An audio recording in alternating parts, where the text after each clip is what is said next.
Berdoa selesai. Baik, di sini sudah ada 30 ya. Sementara kalau kita lihat absensi ini 50 ya, 50 orang. Jadi yang belum hadir 10 10 orang ya. Mudah-mudahan nanti kita eh, 20 lagi, Bu. perjalanan paling lama biasanya 10 menit ya untuk hadir dan tidaknya. Oke, mohon untuk membuka kamera ya. Nanti saya biasanya kalau lagi paparan saya lihat eh, kameranya. Untuk hari ini ya, Bu Yuyun, ya izin off kamera lagi kurang sehat. Ibu siapa? Juria, Bu. Oh, Bu Rina atau Bu Ria? Juria. Oh, Bu Juria. Bu Juria Iya. sakit apa? Lagi Semoga, pusing, Bu.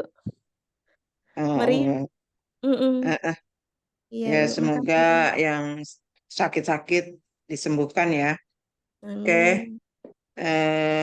untuk hari ini kemarin sampai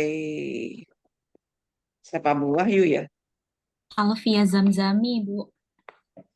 Alfia Jamjani. Oke, berarti sekarang Bu Siti Nurul Wildani ya, belum ya? Iya, Eh, Bu, belum, Bu. dari bawah ke atas, Dasmayanti, Nur Iya, Bu. Latifah, Bu Endang, Pak Paki, Pak Rahmat, ya. Jadi 1, 2, 3, 4, 5, 6 sampai Bu Mega, Bu Meisari, ya. Oke, berarti Ibu, untuk maaf, iya, saya gimana? Rahma udah kemarin karena kan hari ini saya lagi ada kegiatan jadinya nggak bisa presentasi. Minggu Oke, lalu saya udah. eh, eh, eh, udah, Terima kasih Bu. iya. Berarti nambah Assalamualaikum Bus, Ibu, boleh iya, Devi Kak Ibu yang menggantikan Bu Rahma? Bu Depi, Iya, Devi Sisi Ibu, kalau boleh Bu. belum, belum ya, Iya, Sisi belum Bu. Bu Depi. Oke, Ya, sekarang makasih ya berarti Ibu. Bu Depi dulu ya. Oh, ya baik Ibu. Oh, Eh, ya Allah, eh. bisa. Maaf. Bu Depi terus dilanjut ke Ibu Siti, Siti Nurwildani ya, Mbak Wilda ya. Oke, silakan.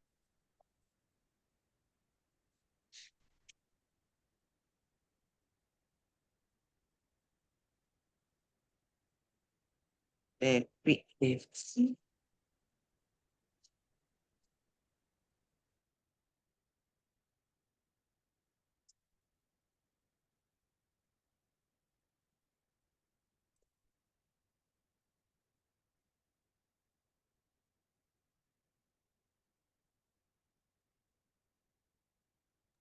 Ah, sudah terlihat Kak Ibu slide saya Bu?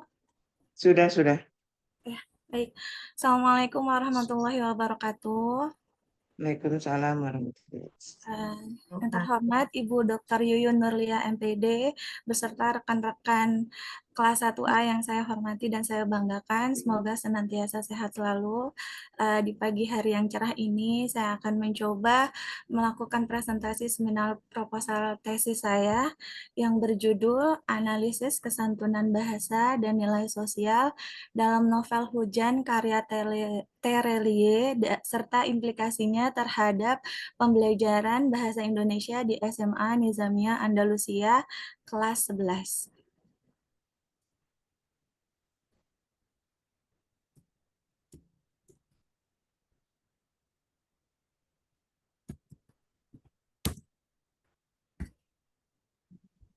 Sebentar Ibu.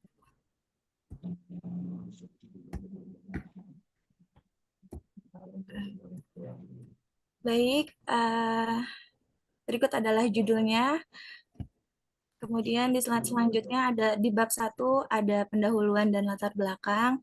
Yang pertama pelajaran bahasa Indonesia di SMA Nizamiyah Andalusia. Kemudian novel Hujan adalah karya sastra.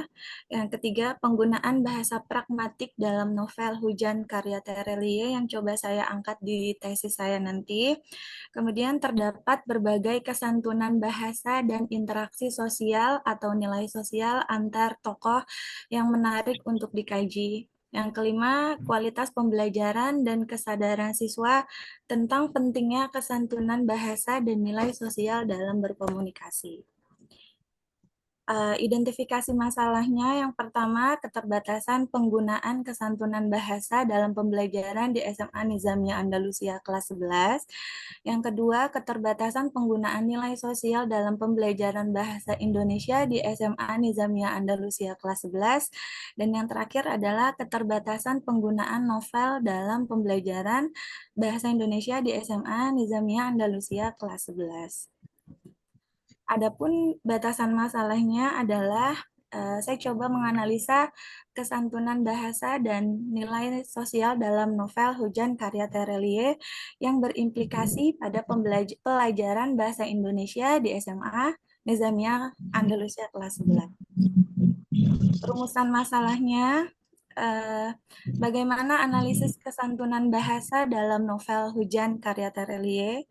Yang kedua, apa saja nilai sosial yang tercermin dalam novel Hujan karya Terelie, dan juga bagaimana implikasi dari analisis tersebut terhadap pembelajaran bahasa Indonesia di SMA Nizamiyah Andalusia kelas 11.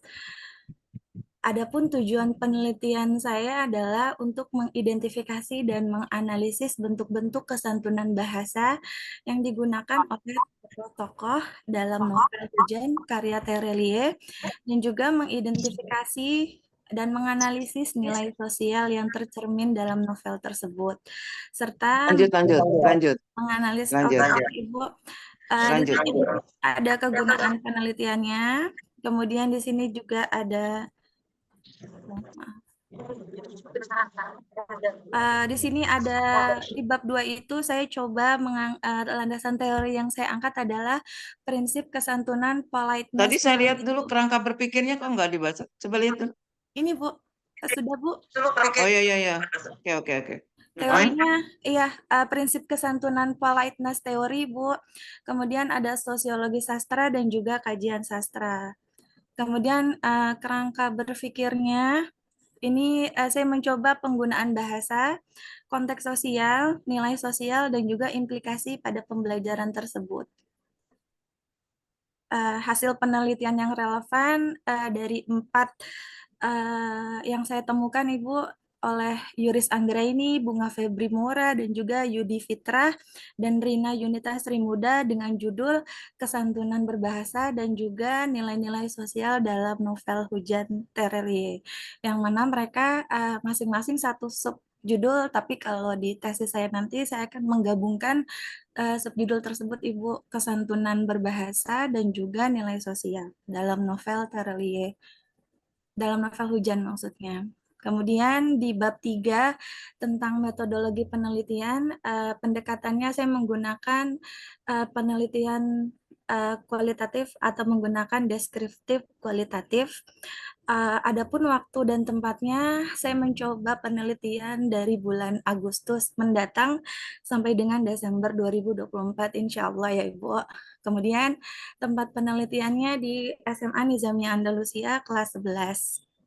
Teknik penelitiannya, teknik analisis isi, kemudian menjadi identifikasi dan klasifikasi, interpretasi dan analisis, serta pemaknaan dan implikasi.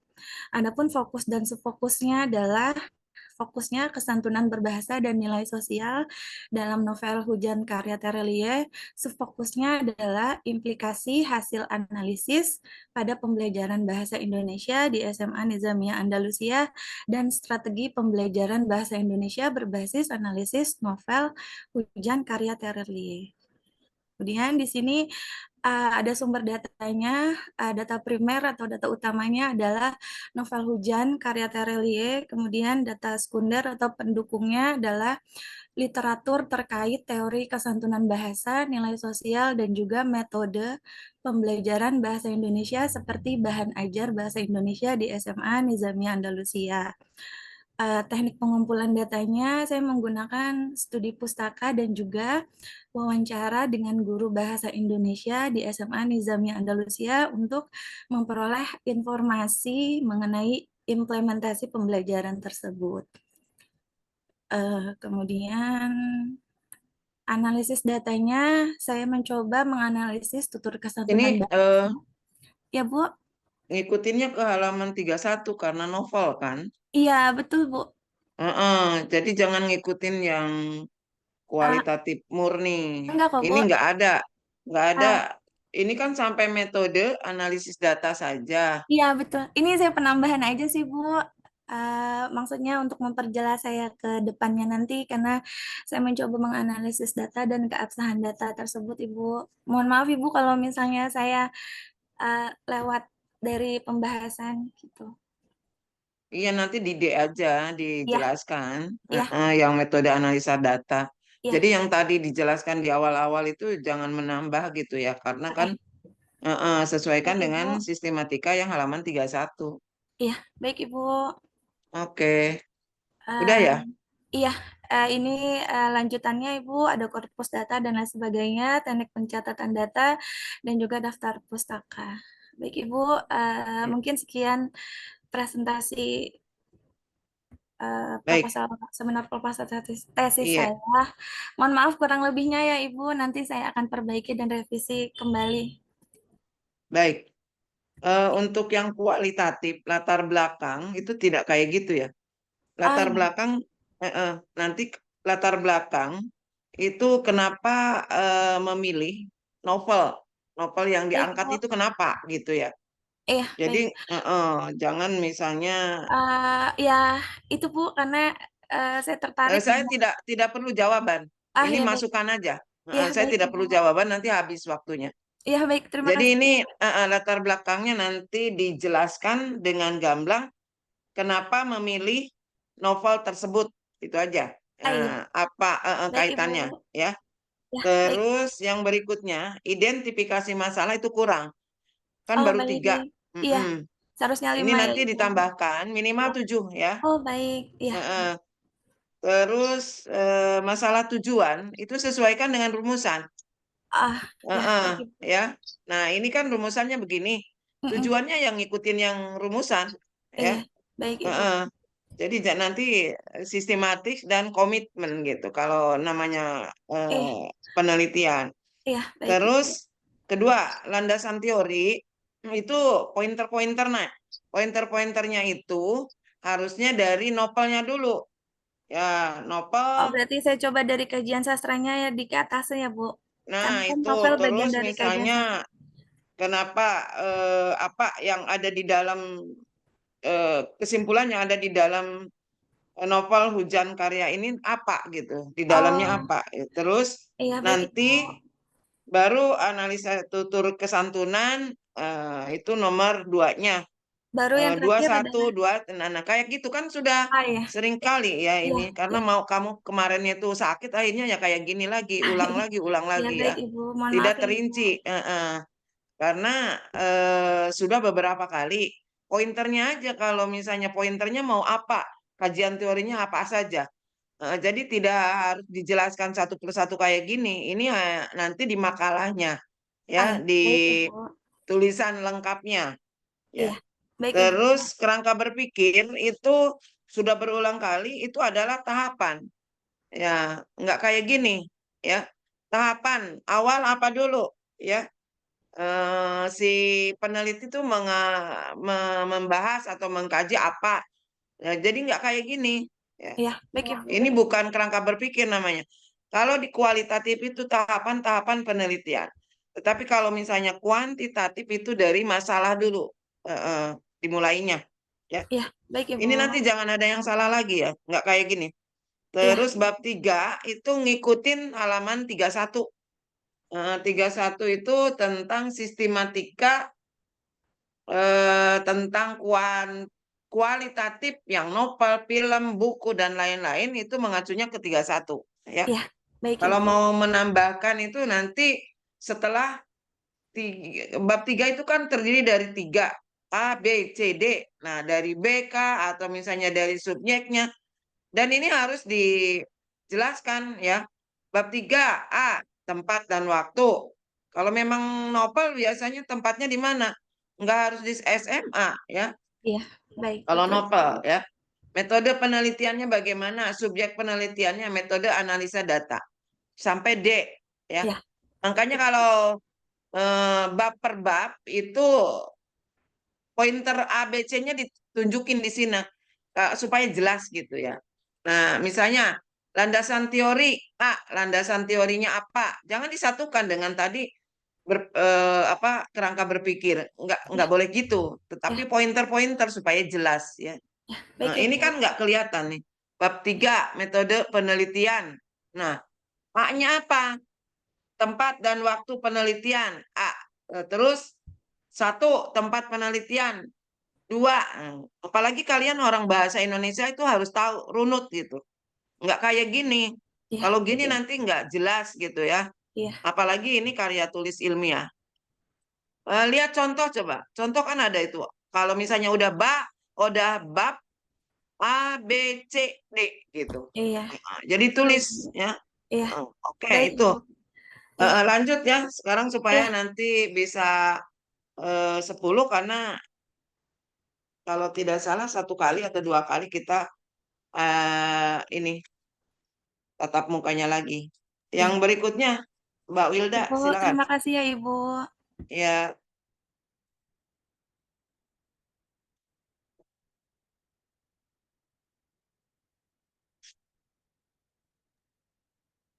Baik, Bu. Udah terlihat, Bu. udah. Baik, teman-teman. Assalamualaikum warahmatullahi wabarakatuh. Waalaikumsalam warahmatullahi wabarakatuh. Yang saya hormati Ibu Yuyun Nuriyah, MPD, selaku dosen pengampu seminar proposal tesis. Izinkan saya, Bu, untuk memaparkan hasil daripada analisis saya dari tentang pengaruh motivasi dan kedisiplinan terhadap prestasi belajar bahasa Indonesia. Nah, di sini surveinya saya insya Allah akan dilaksanakan pada SMA Negeri di Jakarta Selatan. Sebentar, Bu. Ini seperti sudah kita ketahui bersama bahwa di bab 1 itu kita pasti membahas pendahuluan, bab 2 landasan teori, kerangka berpikir, dan hipotesis penelitian. Bab 3 itu kita ke metodologi penelitian. Selanjutnya di sini di bab 1 seperti biasa ada latar belakang masalah, identifikasi masalah, batasan masalah. Kemudian yang poin D itu ada rumusan masalah, yang poin E ada tujuan penelitian, yang poin F itu ada kegunaan penelitian. Selanjutnya di bab 2 itu ada landasan teori, poin A-nya. Poin B-nya itu ada kerangka berpikir, poin C-nya itu ada hipotesis penelitian.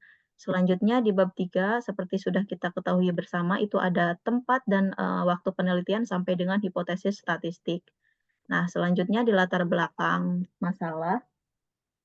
Di latar belakang masalah itu dari permasalahan yang ada di sekolah terbukti adanya motivasi belajar rendah, sebentar Bu, motivasi belajar rendah dan kedisiplinan rendah sehingga dari faktor rendahnya motivasi dan kedisiplinan diharapkan dapat meningkatkan prestasi belajar peserta didik.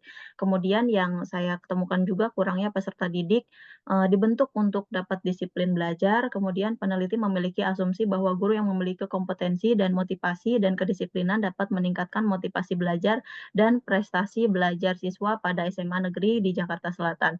Nah, ini latar belakang itu dilandasi oleh 2 faktor, yaitu faktor intern dan faktor ekstern. Kemudian kalau faktor internnya bisa dari keluarga, kemudian diri sendiri, kalau dari eksternnya bisa dari lingkungan dan masyarakat. Selanjutnya, di sini ada identifikasi masalah, itu ada 9 yang saya tuliskan di sini. Yang pertama itu ada kurangnya kedisiplinan belajar peserta didik dalam belajar bahasa Indonesia. Yang kedua, peserta didik kurang Lanjut. lanjut. Oke, selanjutnya ada batasan masalah. Nah, di sini ada 3 yang saya batasi. Motivasi belajar terhadap prestasi belajar bahasa Indonesia di SMA Negeri Jakarta Selatan. Kemudian yang kedua ada kedisiplinan terhadap prestasi belajar bahasa Indonesia di SMA Negeri Jakarta Selatan. Yang ketiga ada motivasi dan kedisiplinan terhadap prestasi belajar bahasa Indonesia di SMA Negeri Jakarta Selatan. Selanjutnya di sini ada rumusan masalah. Yang pertama itu ada apakah terdapat pengaruh motivasi dan kedisiplinan terhadap prestasi belajar bahasa Indonesia pada peserta didik SMA Negeri di Jakarta Selatan. Kemudian Lanjut. Nah, ini tujuan penelitiannya itu yang pertama untuk mengetahui pengaruh motivasi belajar peserta didik SMA Negeri di Jakarta Selatan. Yang kedua Lanjut. Oke. Selanjutnya ada kegunaan penelitian. Nah, kegunaan penelitian ini yang pertama ada manfaat teoritis di mana diharapkan dapat memberikan manfaat secara teoritis sehingga dapat berguna sebagai gagasan pemikiran bagi dunia pendidikan dan ilmu pengetahuan guna menambah nilai keilmuan. Yang kedua Lanjut. Oke. Di sini selanjutnya di bab 2. Di bab 2 itu saya membahas tentang poin satunya itu hakikat prestasi belajar bahasa Indonesia. Kemudian ada yang keduanya hakikat motivasi belajar, yang ketiganya ada hakikat disiplin belajar. Nah, di mana Lanjut. selanjutnya ada kerangka berpikir. Nah, di sini kerangka berpikirnya itu untuk penelitian ini motivasi belajar peserta didik diukur dengan beberapa dimensi yang terdiri dari rasa dorongan atau semangat dalam belajar dan disiplin peserta didik diukur dari ketaatan, kepatuhan, kesetiaan, keteraturan atau ketertiban peserta didik di sekolah. Yang pertama itu ada pengaruh motivasi dan kedisiplinan, yang kedua ada pengaruh motivasi terhadap prestasi, yang ketiga ada pengaruh kedisiplinan terhadap prestasi belajar peserta didik. Selanjutnya ini untuk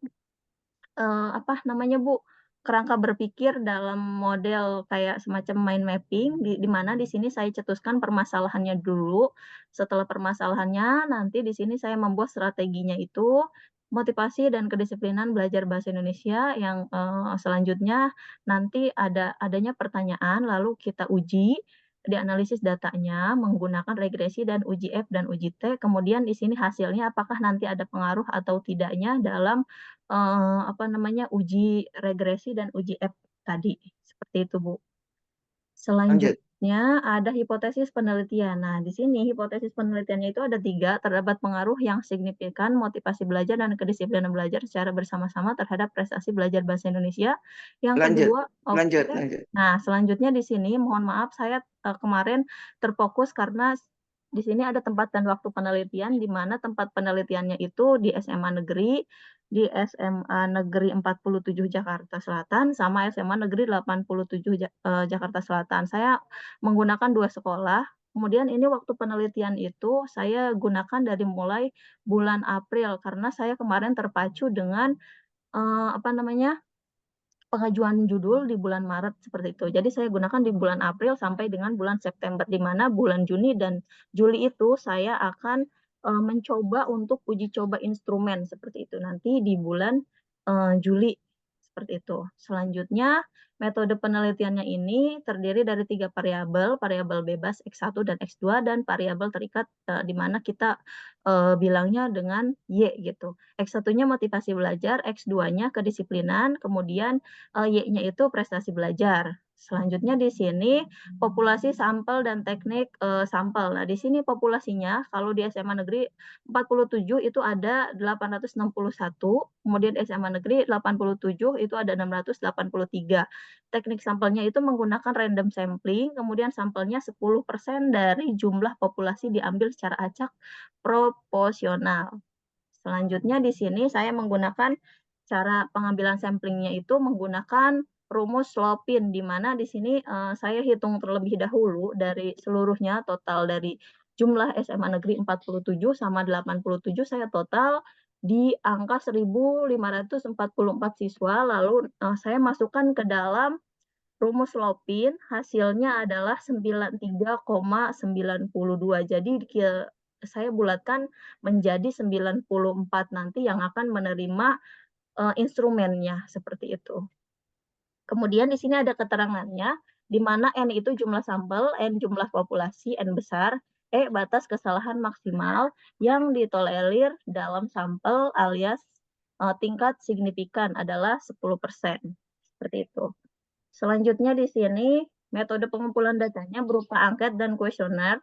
Kemudian seperti ini ya Bu, untuk yang negatifnya skornya sama 1 sampai 5.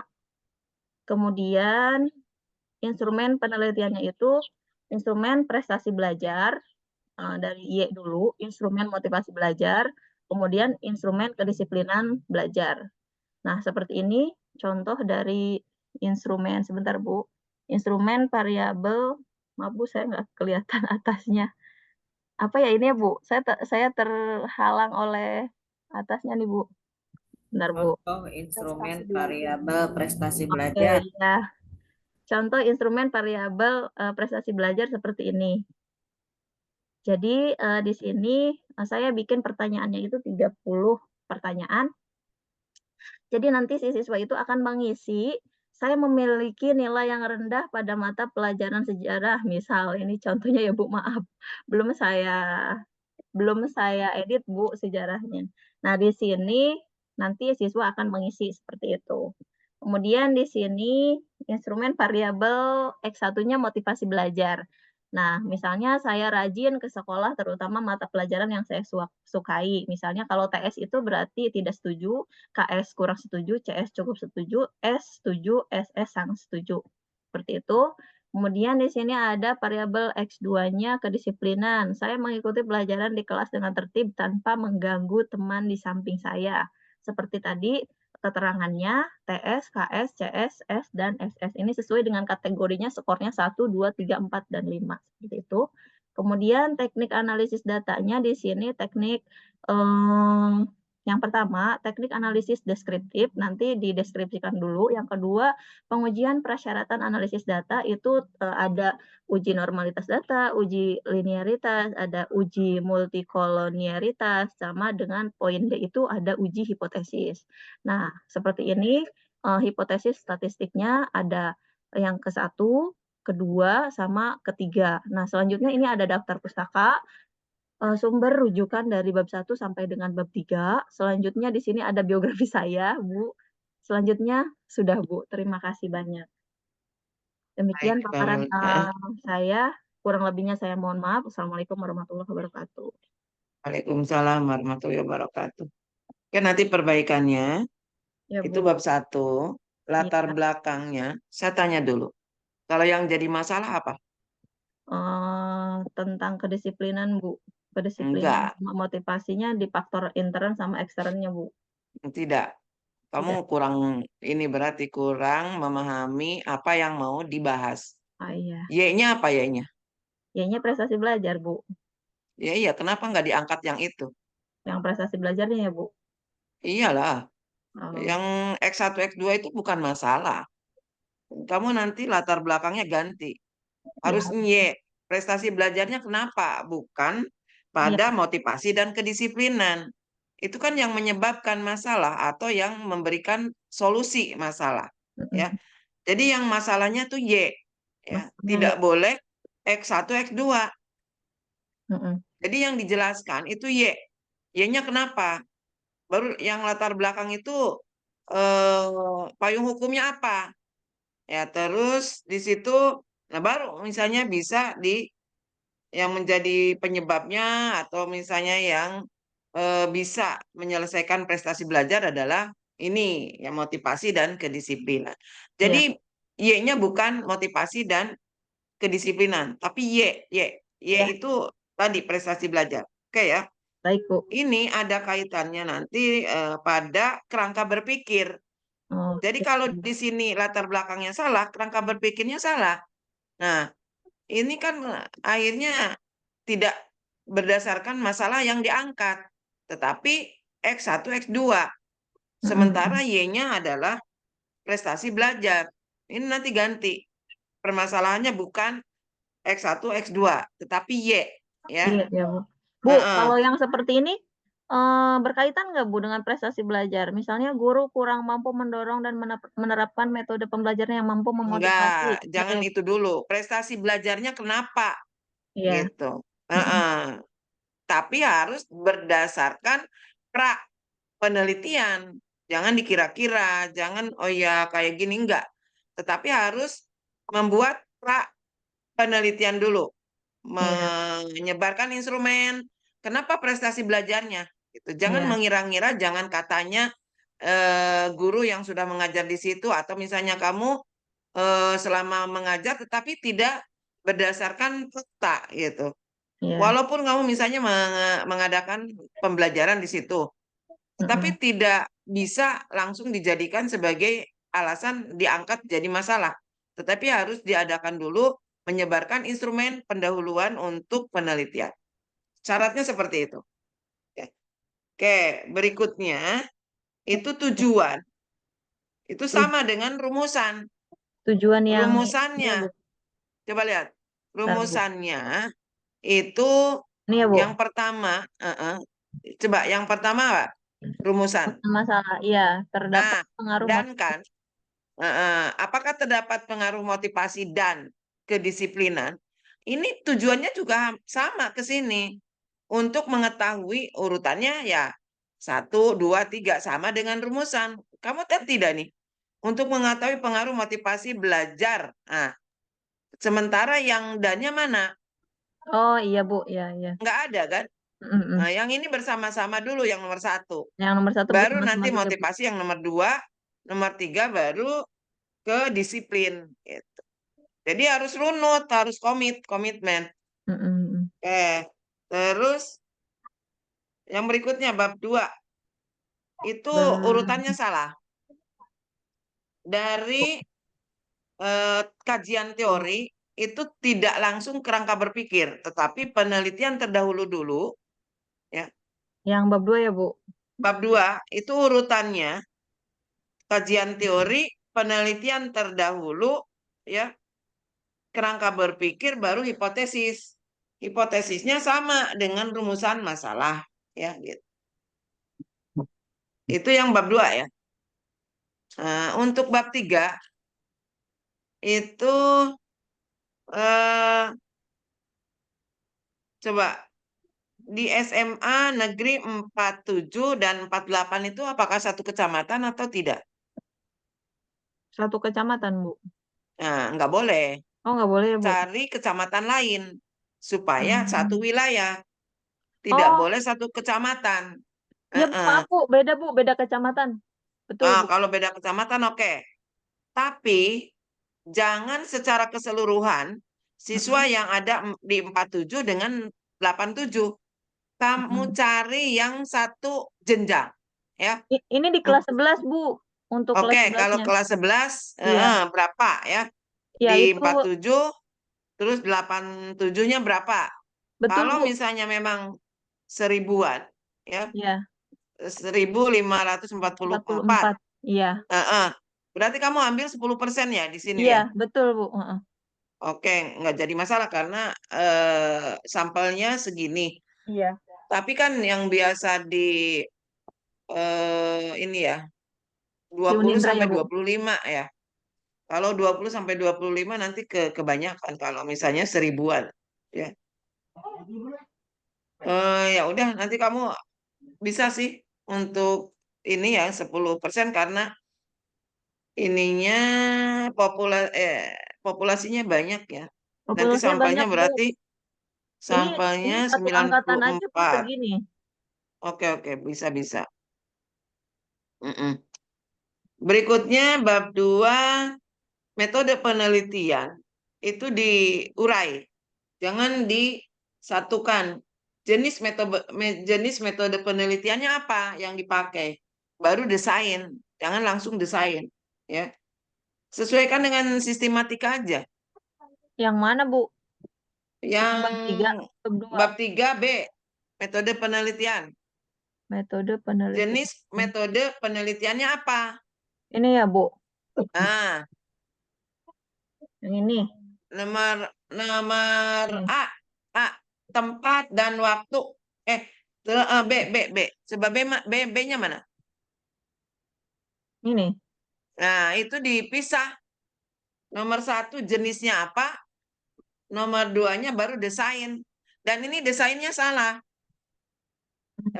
Jenis metode dulu, nomor 1-nya jenis metode penelitian. Nomor 2-nya desain penelitian. Ini desain penelitiannya nggak ada yang kurang ini. Antara motivasi belajar dan kedisiplinan itu harus dijadikan satu baru bersama-sama ke Y. Ya. Jadi ini yang nomor 2-nya desainnya salah. Ada satu yang kurang.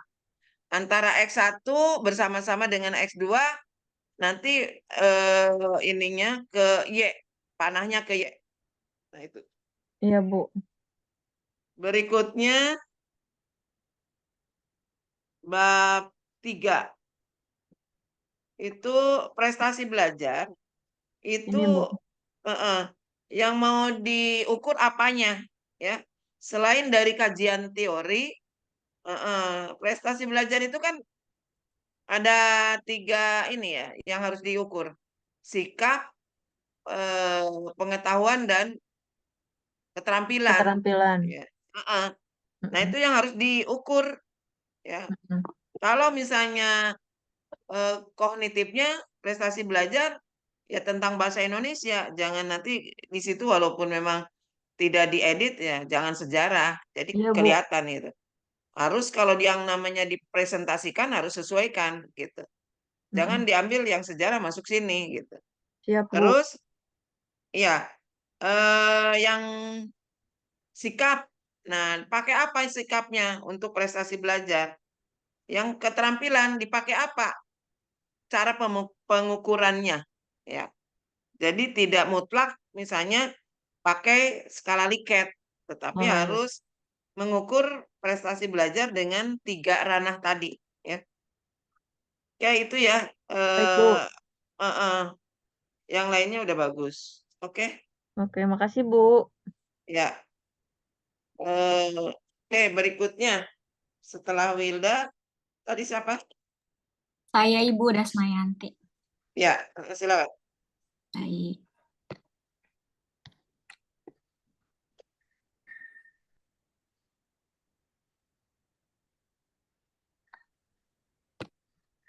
Sudah terlihat? Dasmayan.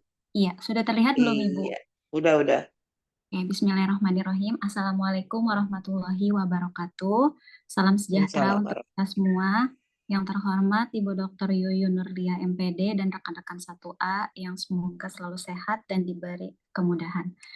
Baiklah, izinkan saya untuk mempresentasikan seminar proposal tesis yang berjudul Analisis Nilai Religius dan Nilai Sosial dalam Novel Anak Rantau, karya Ahmad Fuadi dan implikasi pembelajaran bahasa Indonesia di SMK Syahid, Jakarta Utara. Nah, berikut latar belakang. Saya memilih novel ini karena novel ini tidak hanya mencerminkan kehidupan, tetapi juga mengajarkan nilai-nilai moral dan etika. Selain itu, novel ini menggambarkan perjalanan spiritual dan sosial tokoh utamanya dalam konteks budaya Minangkabau.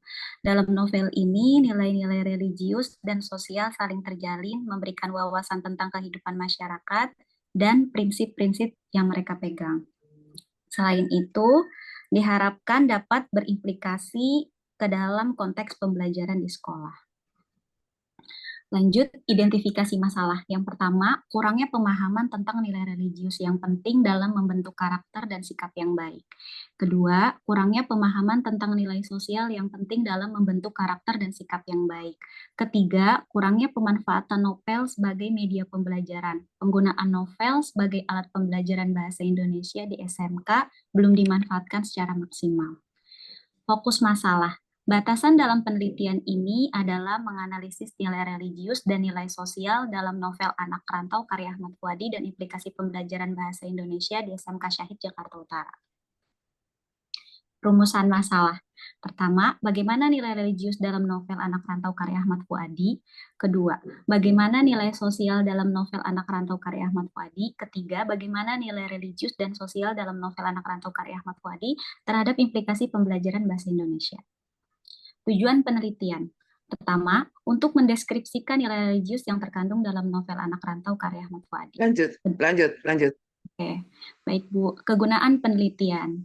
Secara manfaat praktis, peneliti ini mampu menambah wawasan siswa untuk mengenal karya sastra, khususnya novel, serta memahami implikasi pembelajaran terhadap nilai religi dan sosial yang terkandung dalam novel sehingga menjadi individu yang lebih peduli, toleran, dan bertanggung jawab.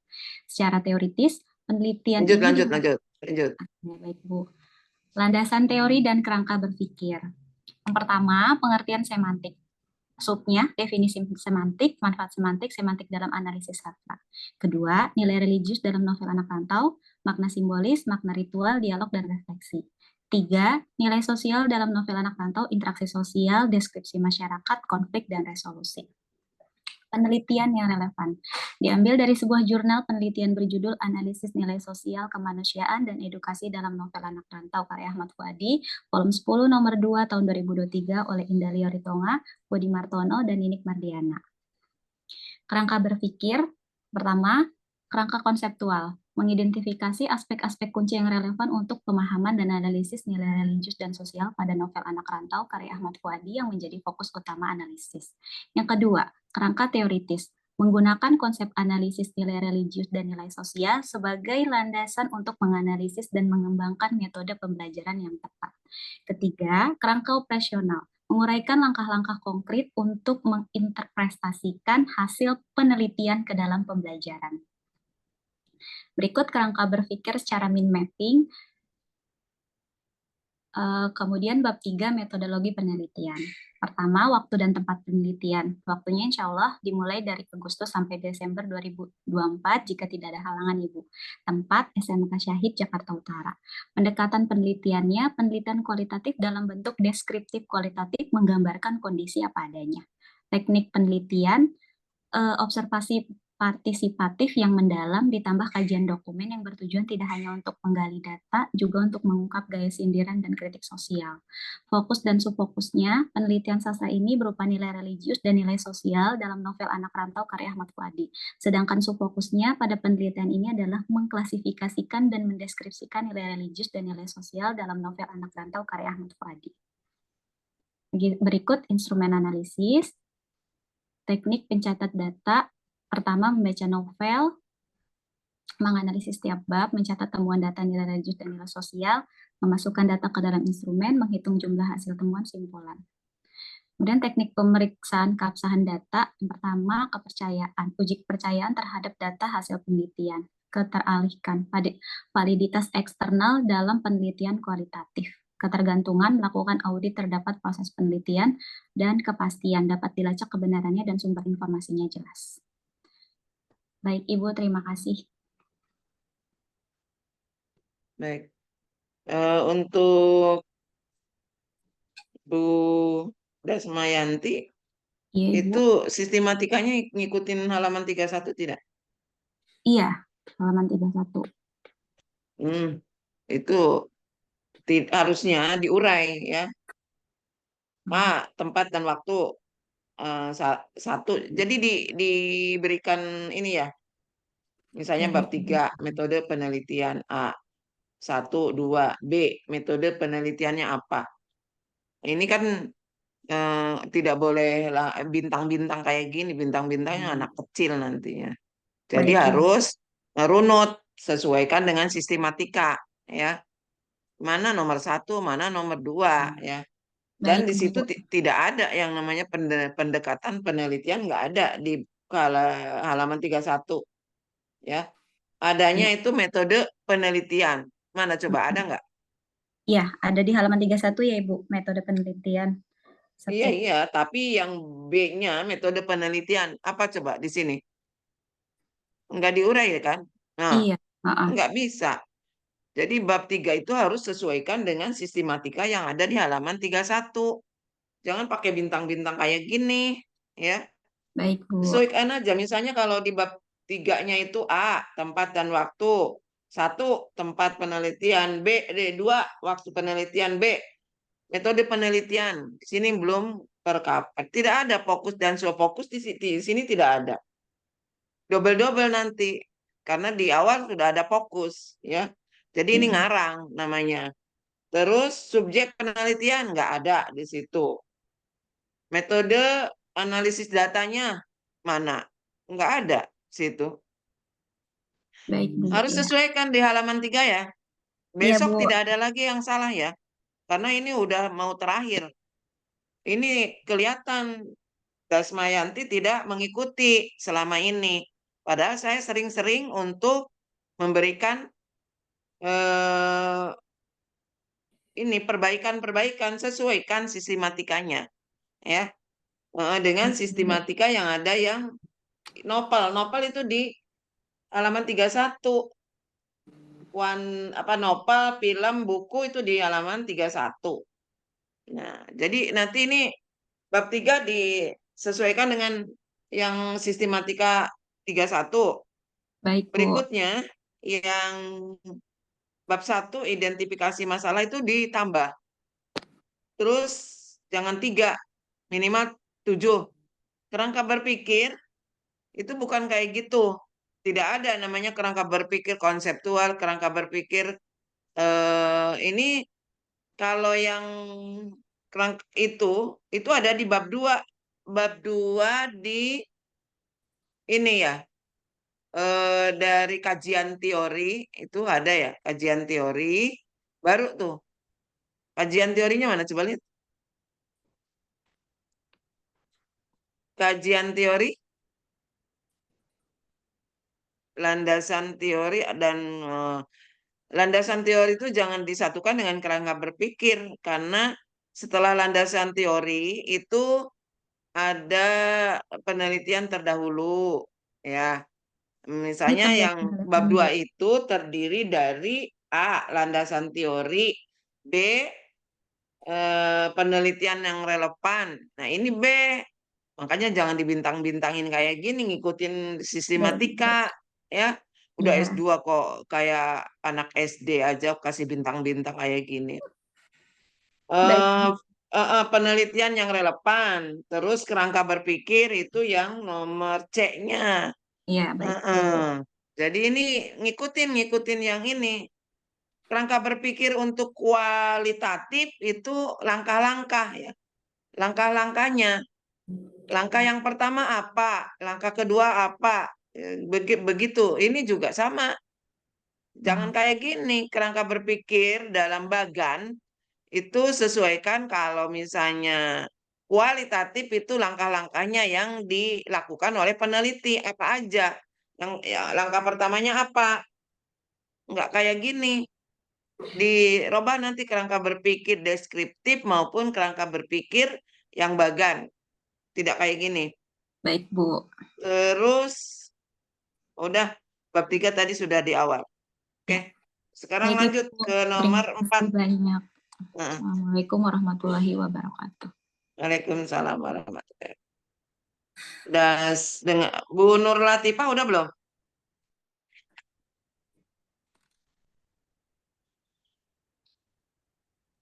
Ibu izin belum bisa presentasi hari ini, soalnya PC-nya lagi rusak, Bu. Minggu depan insya Allah pertama, Bu ya. Bu, saya boleh menggantikan nggak, Bu? Siapa? Ibu Sul Ambarkati. Nomor 1, Bu. Nomor 1. Hah? Bu Sul. Ya. Silakan Bu Sul.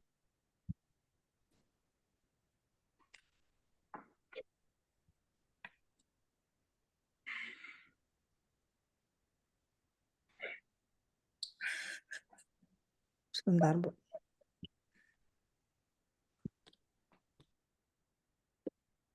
Oke. Assalamualaikum warahmatullahi wabarakatuh. Yang terhormat Waalaikumsalam warahmatullahi wabarakatuh. Yang terhormat Ibu Yuyun Nuriyah MPD selaku dosen pengampu mata kuliah seminar proposal dan teman-teman seperjuangan yang saya banggakan.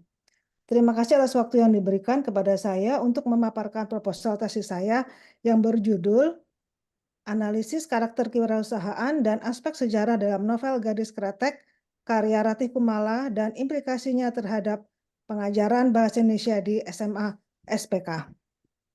Baik, saya akan mulai. Daftar isi ini adalah kerangka sistematika penulisan saya ini diambil dari halaman 31 di buku panduan penulisan tesis yang diterbitkan oleh Unindra pada tahun 2024. Bab 1 seperti ini, bab 2 seperti ini, dan nanti saya akan membahasnya satu persatu. Bab 1, yang pertama adalah latar belakang. Latar belakangnya saya akan simpulkan saja. Jadi sastra adalah karya kreatif yang dapat juga dimanfaatkan sebagai konsumsi intelektual yang misalnya dipakai untuk pengajaran di sekolah. Oleh karena itu, sastra tidak saja mengajak pembaca untuk berempati terhadap pengalaman penulisnya, tapi juga memperluas cakrawala pemahaman pembaca pada hal-hal lain, seperti misalnya pengalaman kewirausahaan. Sastra juga atau novel sering juga dilahirkan atas dasar peristiwa sejarah yang pernah terjadi. Pengajaran sastra di sekolah harus menarik dan bermanfaat. Aspek kewirausahaan dan sejarah itu dapat diteliti atau terdapat dalam buku novel Gadis Kretek. Kemudian identifikasi masalahnya, saya besarin aja ya, Bu.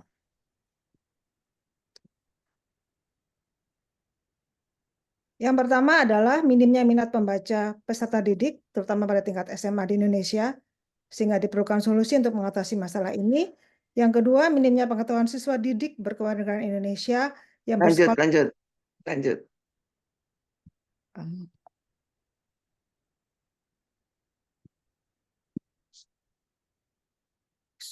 Bentar, Bu. Ini saya bingung. Ya. Kemudian yang kedua adalah fokus masalah. Menganalisis karakter kewirausahaan yang digambarkan oleh para tokoh cerita dengan menggunakan pendekatan pragmatis dan aspek sejarah yang tercermin pada bagian alur cerita dan latar dengan menggunakan pendekatan New Historicism Approach di dalam novel Gadis Kretek karya Ratih Kumala. Rumusan masalah. Ada 3 rumusan masalah. Yang pertama adalah bagaimana karakter kewirausahaan digambarkan oleh para tokoh cerita di dalam novel Gadis Kretek karya Ratih Kumala. Nomor 2, bagaimana aspek sejarah digambarkan di dalam novel Gadis Kretek karya Ratih Kumala.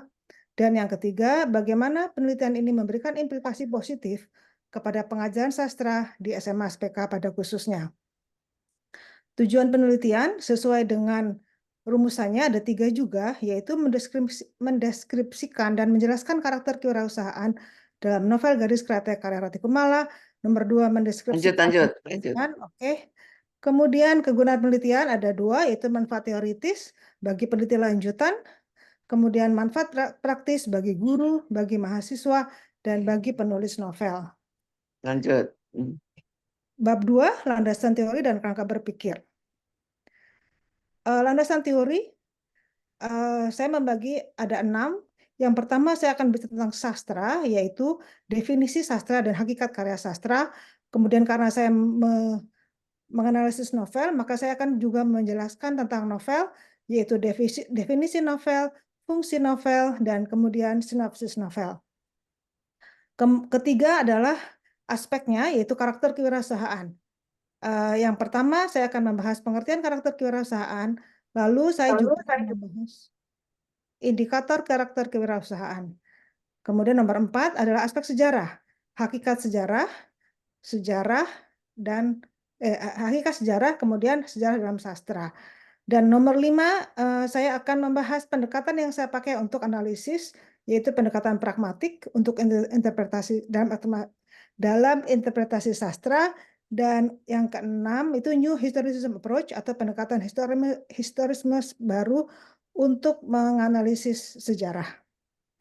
Kerangka berpikir saya membagi menjadi 3 tahapan. Yang pertama, mengumpulkan data karakter kewirausahaan yang tergambar pada diri para tokoh cerita dengan menggunakan tabel reduksi data, kemudian mendeskripsikan dan menjelaskannya dengan menggunakan pendekatan pragmatis. Yang kedua, mengumpulkan data yang berkaitan dengan aspek sejarah yang dapat ditemukan pada alur cerita dan latar di novel, kemudian dengan menggunakan tabel pencocokan data. Dan kemudian mendeskripsikan dan menjelaskan dengan menggunakan pendekatan New Historicism. Dan yang ketiga, lalu menganalisis serta mengetahui implikasi analisis karakter kewirausahaan dan aspek sejarah pada pembelajaran bahasa Indonesia di SMA SPK. kerangka berpikirnya, begaannya seperti ini dari novel, kemudian membagi menjadi 2, karakter kewirausahaan yang akan direduksi datanya, kemudian juga sejarah yang juga akan direduksi data dengan menggunakan pencocokan. Yang pertama dengan menggunakan tabel indikator. Lalu masing-masing akan diinterpretasi dan kemudian diambil simpulannya. Metodologi penelitian. Yang pertama adalah waktu. Saya membagi mengenai 3 fase. Yang pertama adalah fase awal, yaitu memilih novel. Kemudian fase kedua, mengembangkan dan mempraktekkan bahan ajar. Saya mencoba untuk memakai buku itu dulu. Lalu yang ketiga, mengajukan proposal, seperti yang sekarang saya sedang lakukan. Dan fase keempat nanti pada bulan Agustus sampai bulan November, insya Allah saya akan menyusun draft tesis secara lengkap dari bab 1 sampai 5 untuk diajukan kepada dosen pembimbing. Metode penelitian. Yang pertama adalah penelitian ini menggunakan jenis penelitian kualitatif dengan metode analisis deskriptif atau descriptive analysis, yang artinya mendeskripsikan suatu kondisi yang apa adanya. B adalah langkah-langkah yang akan saya ambil ketika mengadakan mengadakan penelitian. Yang pertama, menentukan unit analisis. Nomor 2, mereduksi data. Kemudian merekam dan mencatat data, lalu menganalisis dan menginterpretasi data. Ini adalah indikator yang saya pakai untuk mereduksi data karakter kewirausahaan. Nanti akan direduksi seperti ini. Dimasukkan dalam tabel seperti ini. Maaf Bu. Lalu yang selanjutnya adalah ini contohnya. Contohnya seperti itu. Lalu tabel itu akan saya buat presentasi untuk dianalisis. Lalu untuk tabel sejarah, saya menggunakan pencocokan. Jadi ada 3 sejarah yang diceritakan dalam buku tersebut, yaitu masa akhir penjajahan Belanda, masa penjajahan Jepang, masa sekitar pemberontakan PKI pada gerakan 30 September 1966. Nanti contohnya seperti ini. Saya akan memberikan fakta sejarah, lalu sampel di dalam novel Gadis Kretek. Lalu nanti sampel tersebut akan direduksi lagi di presentasi, dibuat catatan-catatan penting untuk dianalisis. Dan yang terakhir belum. Subjek penelitian, objek material, novel berjudul Gadis Kretek. Ini bukunya Ibu sudah diangkat ke dalam film, jadi covernya Dian Sastro. Kemudian objek formal kedua, karakter kewirausahaan. Objek formal pertama adalah karakter kewirausahaan. Objek formal kedua, aspek sejarah.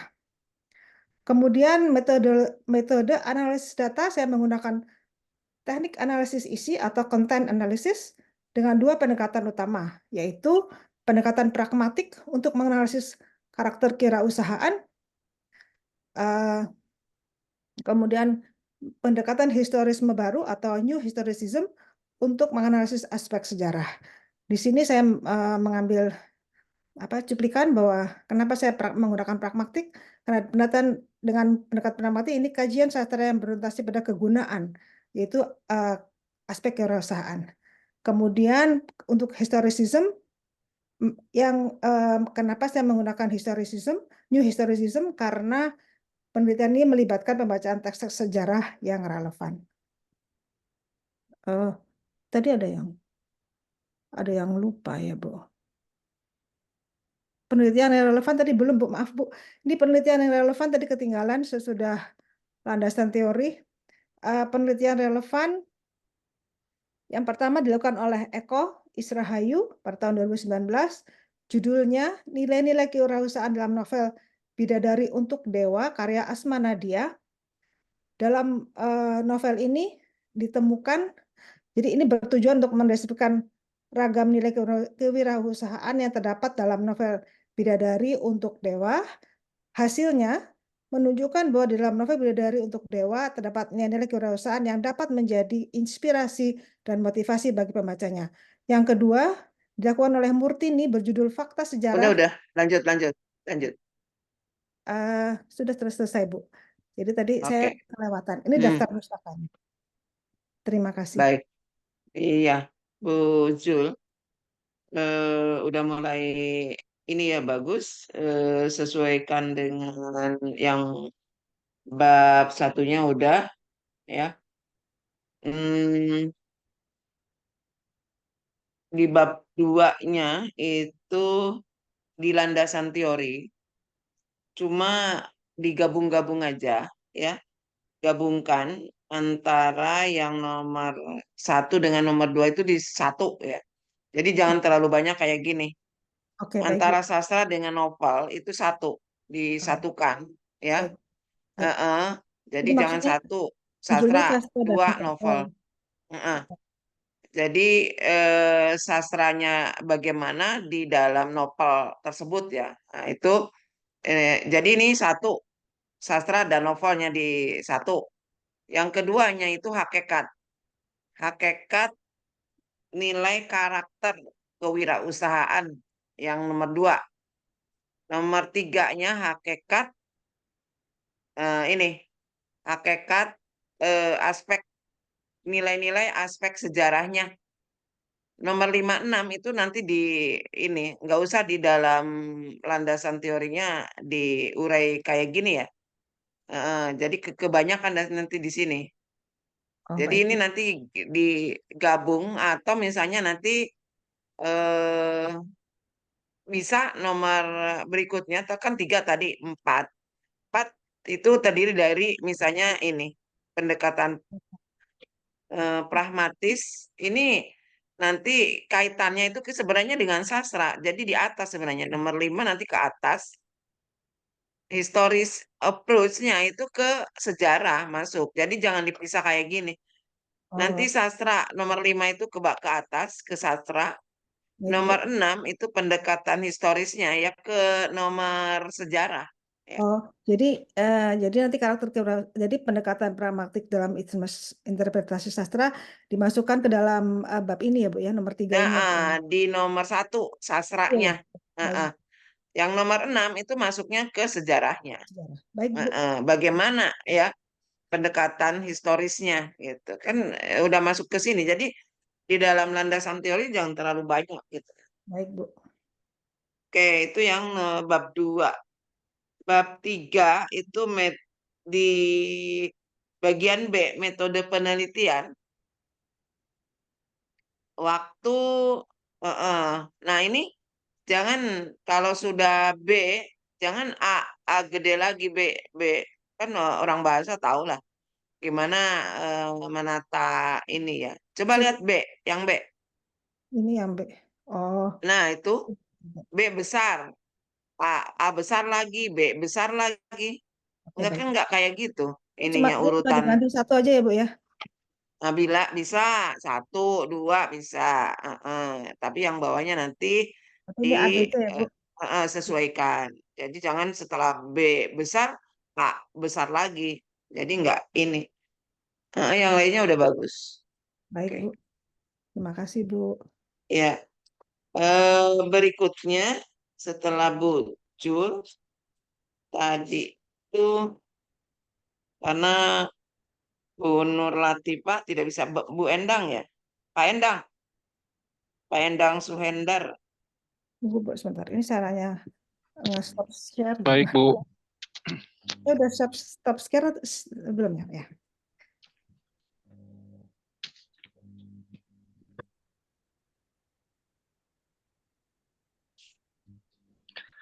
Baik, Pengaruh Assalamualaikum warahmatullahi wabarakatuh. Waalaikumsalam warahmatullahi wabarakatuh. Ibu Dr. Yuyun Nuriyah, MPD yang saya hormati dan rekan-rekan seperjuangan yang saya cintai dan saya banggakan. Pada kesempatan ini saya akan memaparkan proposal tesis dengan judul Pengaruh Kepemimpinan Kepala Sekolah dan Motivasi Belajar Siswa terhadap Prestasi Belajar Siswa pada Pelajaran Bahasa Indonesia di SMP Negeri Karawang. Bab 1 pendahuluan dan bab 2 landasan teori dan kerangka berpikir dan bab 3 metodologi penelitian. Lanjut.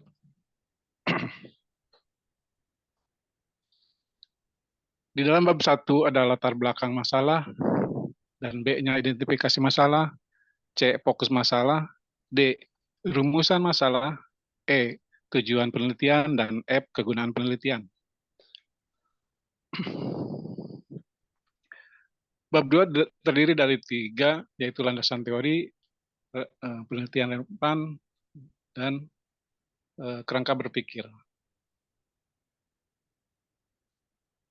Bab 3 yaitu A, Lanjut, waktu dan lanjut, tempat lanjut penelitian. ke latar belakang. Baik, Bu. Nah, dalam latar belakang saya sebelum melakukan penelitian, yaitu mengadakan survei di sekolah, yaitu ternyata prestasi belajar siswa pada pelajaran bahasa Indonesia masih rendah. Lanjut. Identifikasi masalah. Yang pertama, faktor-faktor yang mempengaruhi motivasi belajar. Yang kedua, apa pengaruh kepemimpinan kepala sekolah terhadap motivasi belajar siswa. Yang ketiga, apa pengaruh kepemimpinan kepala sekolah terhadap prestasi belajar siswa. Dan selanjutnya, lanjut. Fokus masalah. Fokus masalah yang pertama, persepsi atas kepemimpinan kepala sekolah terhadap prestasi belajar siswa di SMPN di Karawang. Yang kedua, motivasi belajar terhadap prestasi belajar bahasa Indonesia siswa SMPN di Karawang. Yang ketiga, persepsi atas kepemimpinan kepala sekolah dan motivasi belajar siswa bahasa Indonesia di SMP Negeri Karawang. Lanjut. Rumusan masalah. Yang pertama, apakah terdapat pengaruh kepemimpinan kepala sekolah dan motivasi belajar siswa secara bersama-sama terhadap prestasi belajar bahasa Indonesia di SMP Negeri Karawang? Yang kedua, apakah terdapat pengaruh kepemimpinan kepala sekolah terhadap prestasi belajar bahasa Indonesia di SMP Negeri Karawang? Yang ketiga, apakah terdapat pengaruh motivasi belajar terhadap prestasi belajar siswa pada pelajaran bahasa Indonesia di SMP Negeri Karawang? Lanjut. Tujuan penelitian. Yang pertama, untuk mengetahui pengaruh persepsi atas kepemimpinan kepala sekolah dan motivasi belajar secara bersama-sama terhadap prestasi belajar bahasa Indonesia di SMP Negeri Karawang. Yang kedua, lanjut. Ya, kegunaan penelitian ada dua, secara praktik dan secara teori. Yang secara praktik ini hasil penelitian diharapkan dapat memberikan. Lanjut.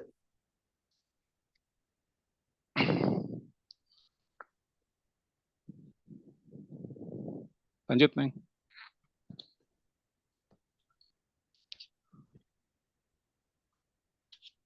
Bab 2, landasan teori dan kerangka berpikir. A. Landasan teori. 1. Hakikat prestasi belajar bahasa Indonesia. Dan poin A-nya, A kecilnya, pengertian belajar, pengertian prestasi belajar, pengertian bahasa Indonesia, pengertian prestasi belajar bahasa Indonesia. Yang 2, hakikat kepemimpinan kepala sekolah. Poin A, pengertian kepemimpinan. Poin B, pengertian kepemimpinan kepala sekolah. Dan poin C, macam-macam gaya kepemimpinan kepala sekolah. Dan ketiga adalah hakikat motivasi belajar. Poin A, pengertian motivasi. Poin B, pengertian motivasi belajar. Poin C, jenis-jenis motivasi belajar. Dan poin D, prinsip-prinsip motivasi belajar. Lanjut. Kerangka berpikir. Yang pertama, pengaruh kepemimpinan kepala sekolah dan motivasi belajar secara bersama-sama terhadap prestasi belajar bahasa Indonesia di SMP Negeri Karawang. Lanjut. Lanjut. Nah, ini kerangka berpikirnya dari permasalahan fakta di lapangan setelah hasil survei sebelum melakukan penelitian, yaitu terdapat masalah tentang prestasi belajar siswa yang masih rendah. Dan dengan menggunakan strategi untuk mencapai prestasi belajar siswa itu, maka saya menggunakan gaya-gaya kepemimpinan kepala sekolah dan motivasi belajar siswa yang saya angkat. Lanjut.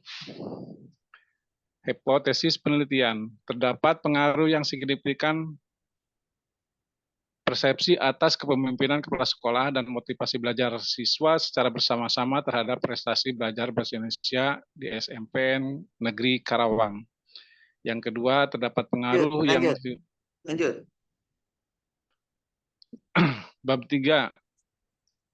A. Tempat dan waktu penelitian. Yang pertama, tempat penelitian kami akan lakukan penelitian ini di SMP Negeri 1 Tirtamulya, dan yang kedua di SMPN 1 Kota Baru, dan yang ketiga di SMPN 2 Cikampek Kabupaten Karawang. Waktu penelitian saya coba akan mulai dari bulan September dan diakhiri di bulan Desember sesuai kalender akademik di Unindra. Lanjut. Metode penelitian.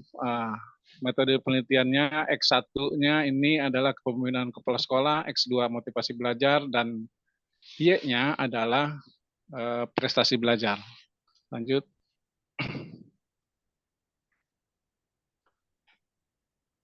Populasi sampel. Populasi SMPN 1 Tirtamulya 224 siswa, SMPN 1 Kota Baru 226 siswa. Ini di kelas 8 ya Bu.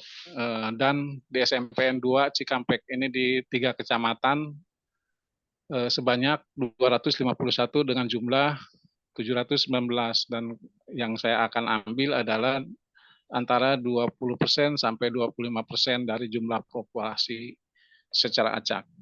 Lanjut.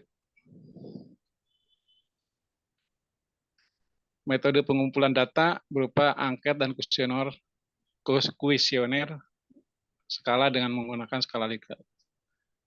Dan bagian E, instrumen penelitian berupa angket kuesioner yang disusun menurut model skala Likert, dan model kedua berbentuk tes dan mengukur belajar siswa.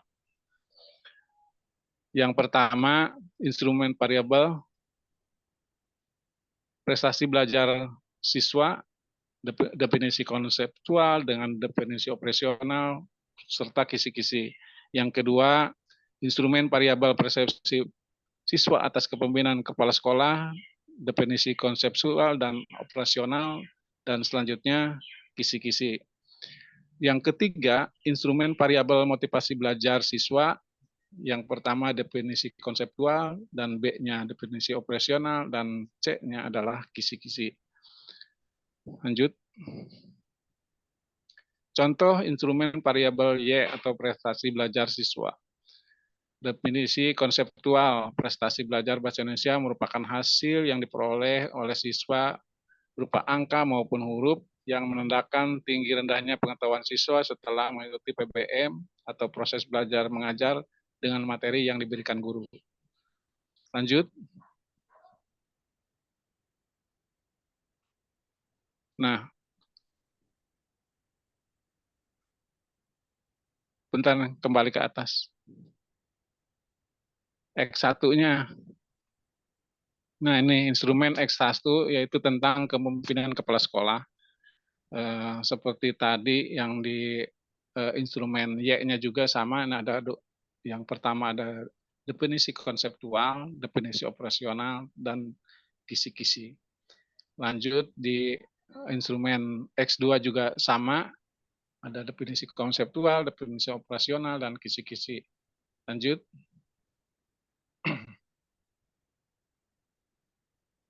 Nah, ini contoh kisi-kisi variabel X1 tentang kepemimpinan kepala sekolah. Nah, ini saya hanya contoh, Bu, tidak secara keseluruhan. Yang pertama adalah gaya kepemimpinan, ya. Yang kedua situasi kepemimpinan. Lanjut, Neng. Dan ini adalah contoh variabel X2, yaitu motivasi belajar siswa.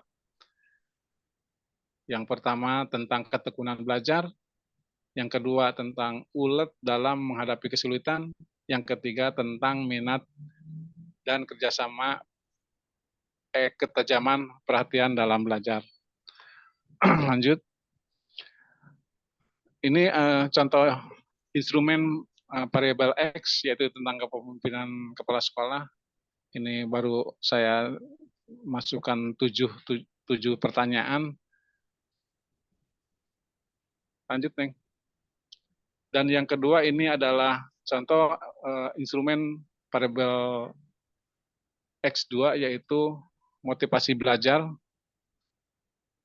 dengan penjelasannya menggunakan X sesuai dengan keinginan sampel. Dan ini tentang, kembali, Neng, tentang motivasi belajar siswa. Contohnya saya hadir di sekolah sebelum bel masuk dan selanjutnya. Lanjut. Ini teknik analisa data. Yang pertama teknik analisis deskriptif, dan yang kedua pengujian persyaratan analisis data. Dan ini dibagi menjadi 4: uji normalitas data, uji linearitas, dan selanjutnya. Dan ini hipotesisnya, hipotesis 1, dan hipotesis 2, dan hipotesis 3. Lanjut, ini daftar pustakanya, Bu. Ada sekitar 24. Lanjut. Demikian, Bu. Terima kasih, mohon masukannya dan perbaikannya. Untuk Mbak Endang, sebenarnya udah runut ya. Cuma tadi itu ada di bab berapa tadi? Bab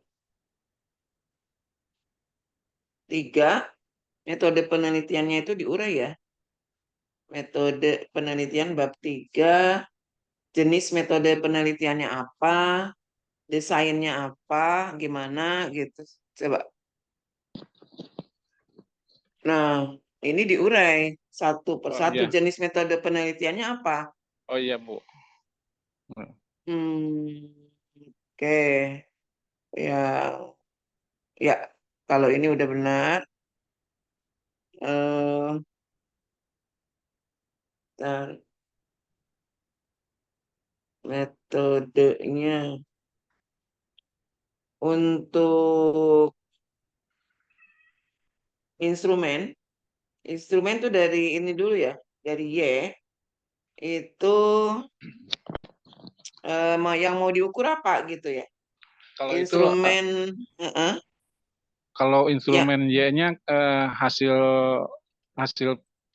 ulangan hariannya, Bu. Kalau lagi Pengukuran. ngajar sebentar. Ini apa namanya, metode tadi itu instrumen. Itu tadi saya sudah katakan bahwa prestasi belajar itu harus memuat 3 pengukuran: pengetahuannya dengan apa, keterampilannya dengan apa, terus sikapnya dengan apa. Ya. Oh iya, Bu. Iya, Bu. Jadi harus diukur 3 ranah itu. 3, ya. Bu. Kalau pengetahuan boleh, misalnya dengan hasil ulangan boleh. Iya. Tapi kalau sikap dengan keterampilan itu pada saat observasi Iya, pembelajaran iya. itu Bapak nanti ngukurnya dengan apa gitu. Oh iya, Heeh. iya, Bu. Jadi tidak bisa langsung hanya Satu itu ya. pengetahuannya Iya, saja. iya, Bu. Baik, Heeh. Bu. Jadi yang terpenting itu pengukurannya harus memang valid ya. Jadi Baik, kalau Bu. prestasi ya harus memuat 3 ranah tadi ya. Tidak, Heeh. ya. Oke, yang lainnya udah bagus. Siap, Bu. Terima kasih, Bu. Iya. Lanjut ke Pak Pakih Hidayat. Silakan.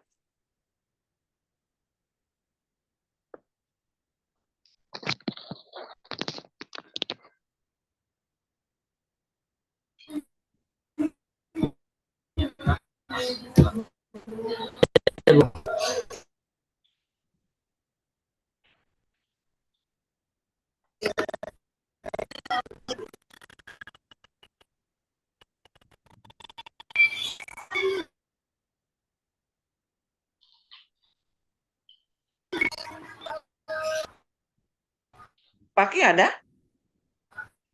Kalau tidak ada lanjut ke Bu Mega ya. Silakan supaya ini bisa 2 orang lagi. Bu Mega dengan Bu Meisari Widiawati. Itu Fakihnya ada, Bu, tapi kayaknya terkendala sinyal deh. Iya, jadi kalau misalnya terkendala sinyal kita mau nunggu. Oh ya udah, oke baik. Sebentar, Bu. Ini waktunya tinggal 10 menit.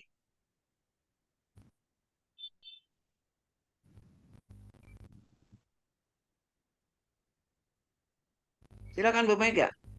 Mana?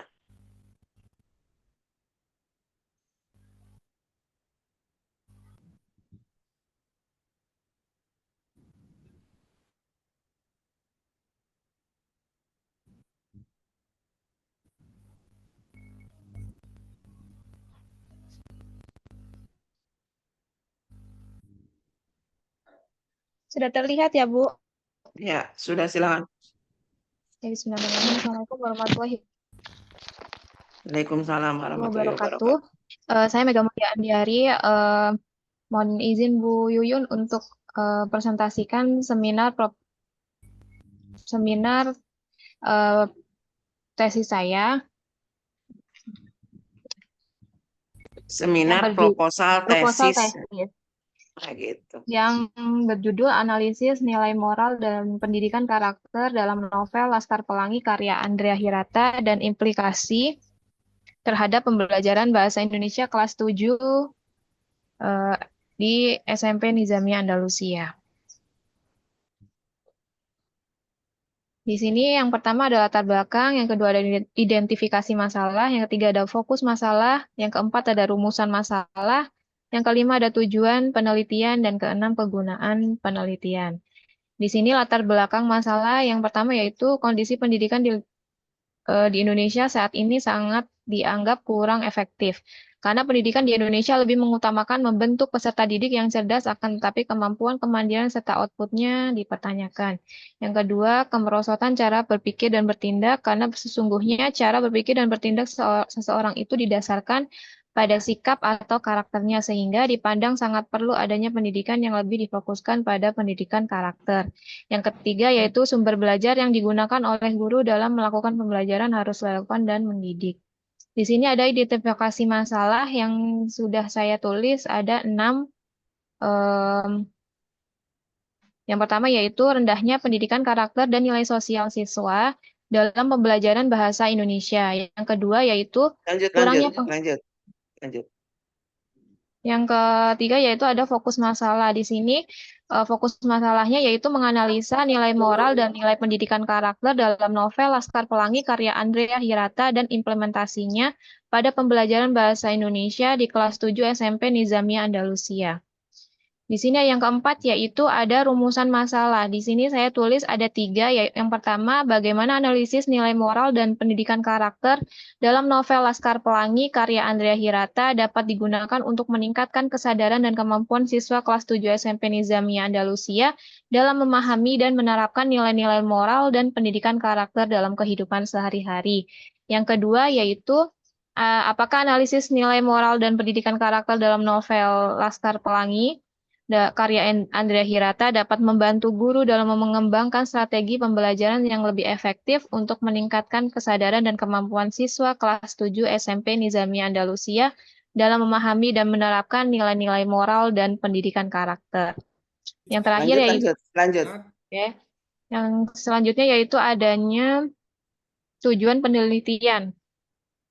Yang pertama yaitu menganalisis nilai moral dan pendidikan karakter dalam novel Laskar Pelangi karya Andrea Hirata untuk memahami bagaimana novel tersebut menggambarkan nilai moral dan pendidikan karakter yang terkandung dalam cerita.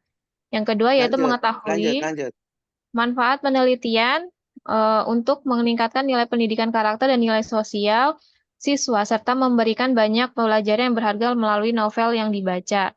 Serta untuk manfaat untuk guru, dapat memberikan manfaat praktis bagi guru untuk memberikan gambaran pembelajaran sastra dan bahan pertimbangan dan bahan pembelajaran di sekolah untuk meningkatkan kualitas pembelajaran.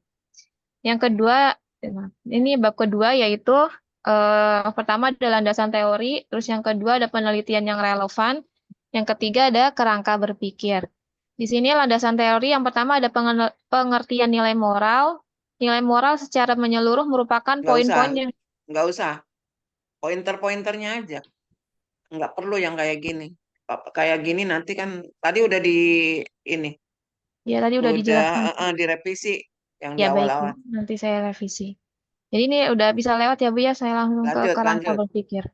Oke, di sini ada kerangka berpikir. Yang pertama, peneliti mengumpulkan kutipan novel yang berkaitan dengan nilai moral, dengan nilai pendidikan karakter, lalu kemudian mendeskripsikan dan menjelaskan makna kutipan tersebut dengan jelas. Yang kedua, peneliti menganalisis tokoh dalam novel tersebut, kemudian mendeskripsikan watak tokoh berdasarkan nilai moral dan nilai pendidikan karakter. Yang ketiga, setelah keduanya dianalisis, maka peneliti mendeskripsikan implikasi nilai moral dan nilai pendidikan karakter dalam pembelajaran bahasa Indonesia di kelas 7. Di sini saya mengambil penelitian relevan yang pertama yaitu dari Endang Yuliani Rahayu dengan judul Nilai Moral yang ditemukan dalam novel Laskar Pelangi karangan Andrea Hirata. Hasil penelitian terus yang kedua ada penelitian. Lanjut. Di sini ada bab 3, yang pertama ada tempat dan waktu, yang kedua metode penelitian, yang ketiga ada subjek penelitian, keempat metode pengumpulan data, kelima instrumen penelitian, keenam teknik analisis data, ketujuh pemeriksaan keabsahan data. Di sini tempat dan waktu penelitian, tempatnya saya meneliti di SMP Nizamiyah Andalusia. Waktu penelitiannya ini akan saya lakukan selama kurang lebih 3 bulan. Waktu saya mengajukan judul itu dimulai, Bu.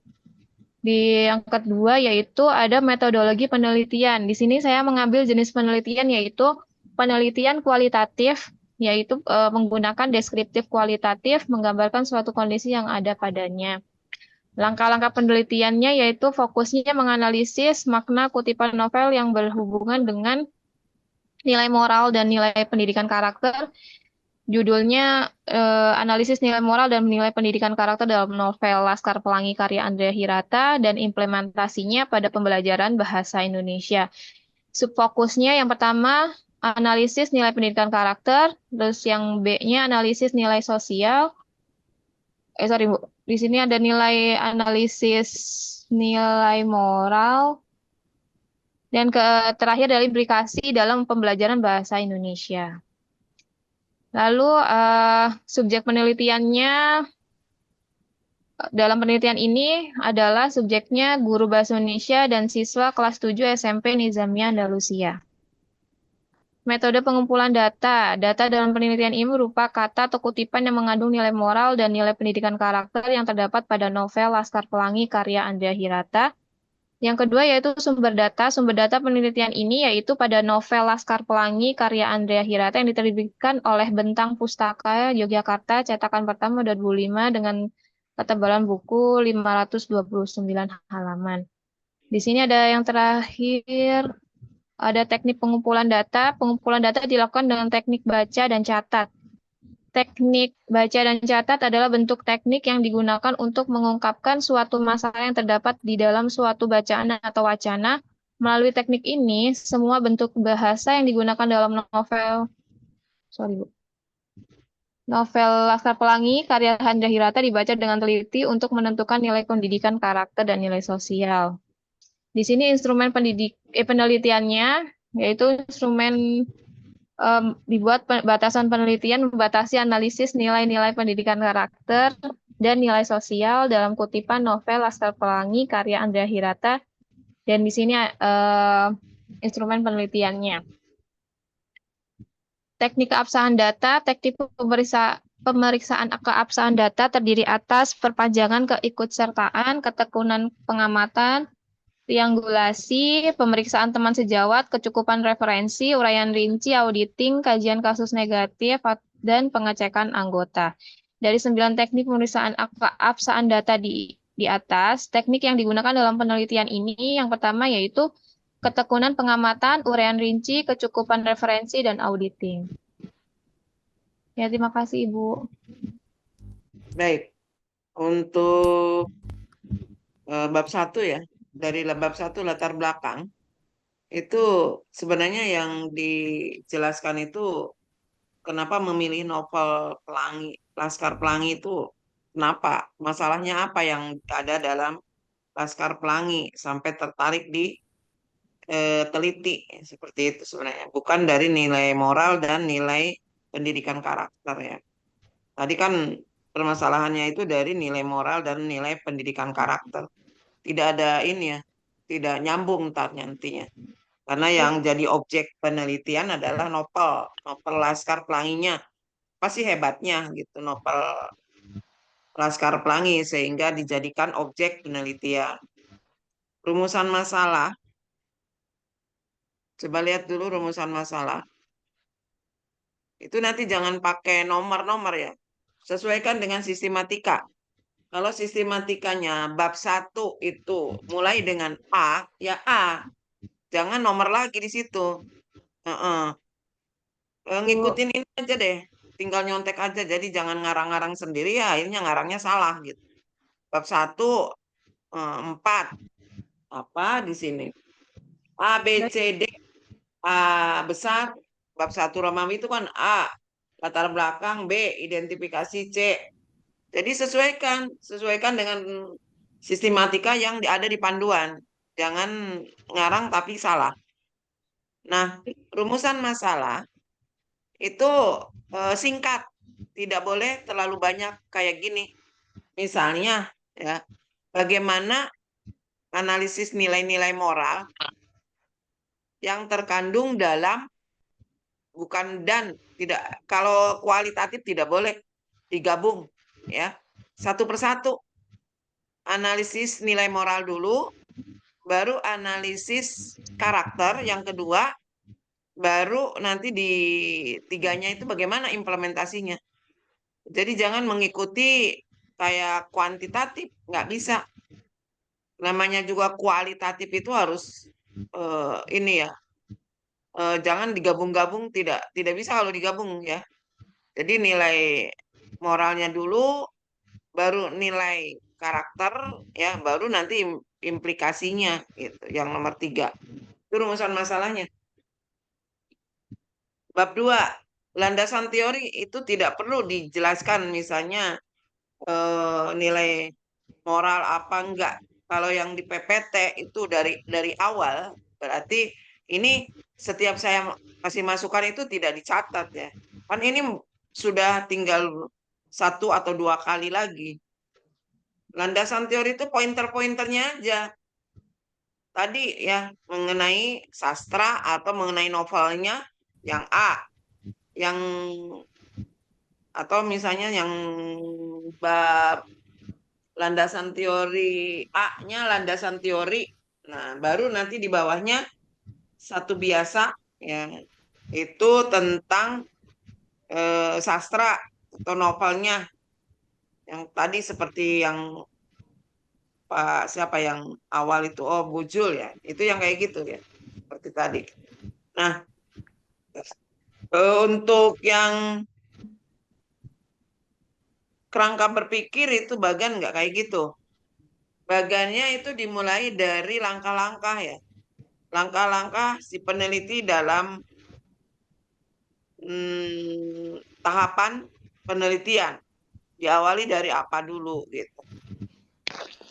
Terus bab 3 itu tidak boleh lebih. Sistematikanya mengikuti halaman 31. Kalau misalnya ada tentang instrumen apa itu masukin di dalam pointer yang hanya 4 A, B, C, D. Karena Bu Mega ini kan tentang novel. Nah, novel kan harus mengacunya ke 31. Jangan nambah-nambah, nambah pointer. Kalau misalnya ada di dalam metode analisa data boleh, tapi bagian D, D-nya diurai. Jangan ini, coba lihat. Bab 3, tempat waktu, metode penelitiannya, terus subjeknya. Setelah subjek baru metode analisa data. Metode analisa data, nah nanti di dalam-dalamnya itu ada. Itu bukan 4 ya. ABC. ABC gede, baru D-nya diurai. 1, 2, 3 gitu. Silakan ya. Jadi makanya ngikutin dari sistematika yang ada. Oke, itu ya. Baik Ibu, nanti saya perbaiki. Terima kasih. Oke. Ibu Bapak karena waktunya habis ya, udah jam 9 lewat. Saya juga harus ngajar di kelas B. Jadi untuk yang lainnya ya itu kita pertemuan 2 kali lagi ya. Kalau 2 kali berarti yang belum di bawah itu nanti ini ya di WA aja nanti siapa yang belum nanti dimasukin dulu supaya tahu ya. Yang di atas yang sudah ini hanya Bujul aja, yang lainnya belum. Ini ada di urutan 1. Tunggu dulu. 1, 2, 3, 4. Nah, Bu Mega udah sekarang. Jadi sini ada 8. Yang bawah-bawah yang belum. Silakan nanti di ini. Di WA. Siapa-siapa yang belum. Oke, mungkin itu aja ya dari saya. Mohon nanti yang berikutnya itu mudah-mudahan ya kalau misalnya udah ada masukan-masukan itu tidak ada lagi pengulangan yang salah. Baik, nanti kita ketemu minggu depan ya. Seperti biasa sebenarnya ya. Tapi kalau misalnya memang nanti UAS itu harus ada ujian, otomatis saya hanya menginginkan kalian dari bab 1 sampai bab 3 itu sudah selesai ya. Supaya nanti yang saya nilai itu adalah ininya kalian. Proposal yang benar, PPT-nya, dan proposal dari mulai awal sampai terakhir itu juga harus sudah selesai. Jadi dari sekarang yang sudah paparan ya itu dicicil ya. Minimal 76 ya, 76 halaman dari bab 1, 2, 3. Karena apa? Karena di bab 2 itu minimal sumber itu 15 ya. Dari Y, variabel Y kalau ini kuantitatif ada 5, terus X-nya 5, X2-nya 5, belum lagi dari penelitian terdahulunya gitu ya. Jadi semuanya 76 minimal. Oke, mungkin itu ya. Itu untuk makalahnya ya Bu ya? Makalahnya Bu. Iya, Oke, baik Ibu. Baik Ibu. Oke. Terima kasih. Kita ketemu minggu depan. Wassalamualaikum warahmatullahi wabarakatuh. Waalaikumsalam. Waalaikumsalam warahmatullahi wabarakatuh. Terima kasih, Bu. Iya, sama-sama. Kasih Bu. Ibu. Ya, baik. Halo Bunda. Sama-sama. Ayo ke LMS.